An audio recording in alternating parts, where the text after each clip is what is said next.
After roughly 940 million kilometers, the Earth has reached the point on its 12-month celestial march around the Sun where it's time for another Formula 1 game. Fitting perhaps, considering I feel like I've driven roughly 940 million kilometers in this series over the past decade and change.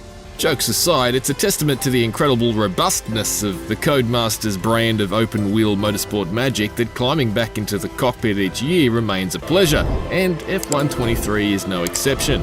Alongside noticeably improved handling for the new era cars, F123 also adds the next chapter of the Breaking Point story mode introduced in F1 2021. Plus a new reward-based progression system with daily, weekly and seasonal goals. The result is plenty to keep us busy, even if your personal mileage may vary substantially depending on your taste in both curated solo campaigns and live service style game modes. They desperately need some results. Garage. Last season's sweeping regulation changes ushered in a field full of brand new F1 cars, and with their bigger wheels and tyres, they were the best looking cars the sport had seen in some time. However, they were also the heaviest cars in the championship's history. In F122, this translated to a model that made manhandling that extra bulk quite tricky. Relearning the limits of these new cars was admittedly an absorbing challenge, but it wasn't always a fun one.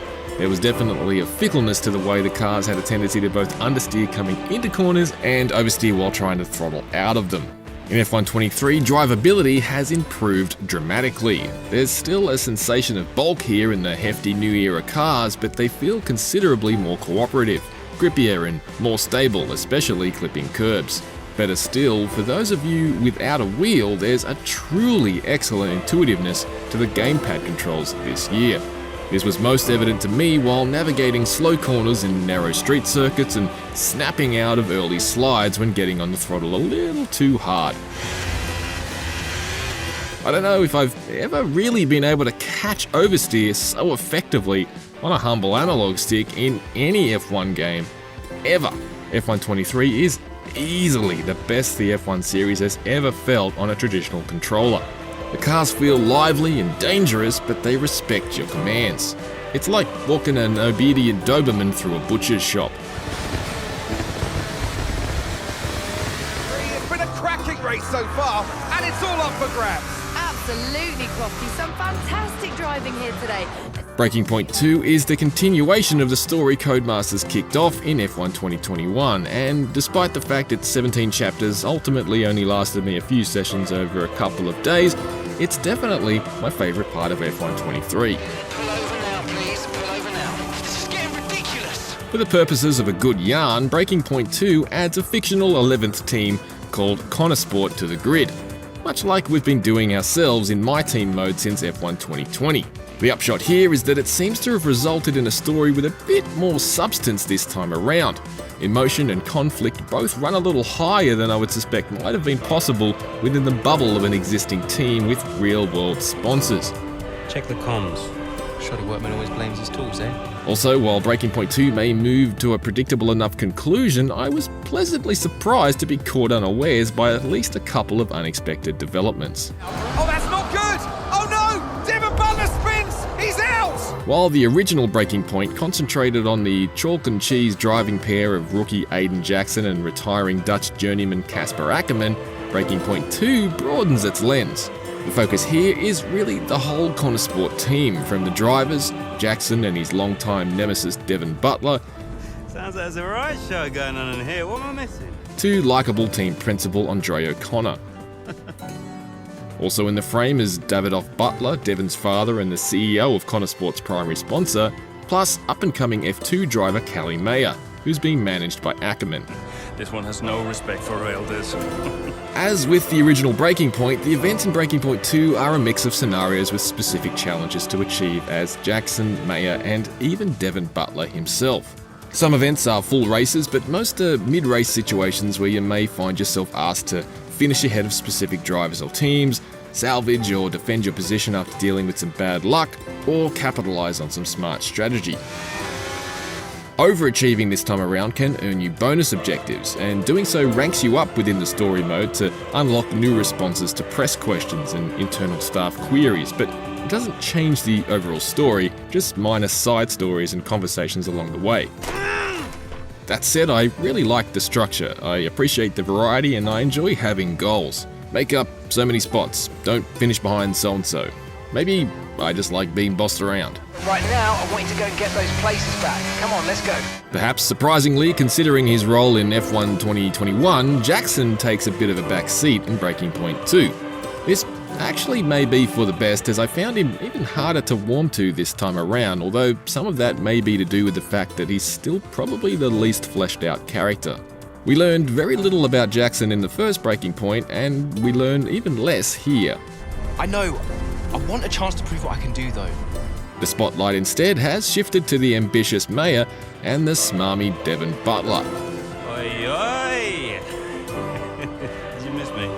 Intriguingly, while his stint as Breaking Point's heel continues, Devon easily emerges from Breaking Point 2 as its most interesting and layered character. Breaking Point 2's cutscenes are a big improvement over the original, and the facial performance capture in particular is far stronger. The interview sequences make for some clever script segues. It's not a setup issue. The problem is Jackson. That was the problem with the 2022 season. But I do wonder whether it would have benefited from a more documentary-style fly-on-the-wall approach to the dramatic scenes also. You know the best way to keep Devon in his place? what's that? Beat it. The inability to prod the mode with the team you actually chose in the original is a minor miss, but it seems like it would have been an easy win for immersion's sake. As it stands, the Breaking Point 1 recap has Jackson and Ackerman wearing Alfa Romeo gear. In my game 2 years ago, they drove for Haas. Who was the idiot behind the wheel of your car? The other big new addition in F1 23 is F1 World, which is a standalone mode that appears to be built on the bones of the NAF lifestyle and apparel-focused F1 Life mode from F1 22. You could probably describe F1 World as a secondary career mode, where instead of taking on traditional championship seasons, you complete a range of daily, weekly and seasonal goals and races to earn rewards and upgrade your F1 World car. I don't really know what to make of F1 World, but I do know I keep bouncing off it. I can certainly appreciate the appeal of a mode more suited to dipping in and out of a short burst of F1 action than the more time-consuming full race weekends in the normal career mode, but I'm just not attracted to the upgrade loop that comes alongside it. Upgrades in F1 World come in the form of miscellaneous and eccentric parts and performance boosters, like brakes that make my tyres last a tiny bit longer but only on North and South American racetracks. Or a bloke called Robert who will make my engine more powerful for 60 seconds after I make a pit stop, like some kind of motorsport warlock. There's an elegance in having what's essentially an evolving quick play mode all housed under a single umbrella that rewards you for time spent, but there's a mobile game tone here that I'm just not sure I have the constitution for.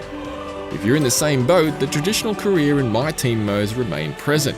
Just know they're essentially the same as last year, only with some extra tracks, Lusail and Las Vegas. It's hard to say what kind of race the Vegas Strip Street Course will make for in real life this November, but it's a cracking looking track in F1 23. Daubed in a busy neon background and brimming with verticality just beyond the track boundaries. It's extremely eye-catching.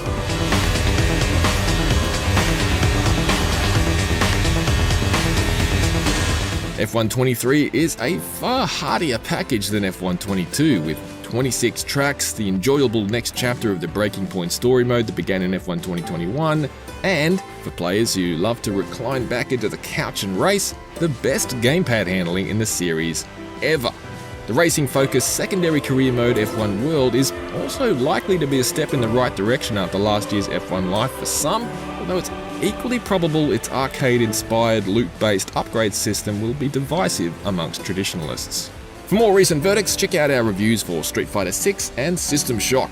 And for everything else, stick with IGN. Okay, so, we done? Yeah?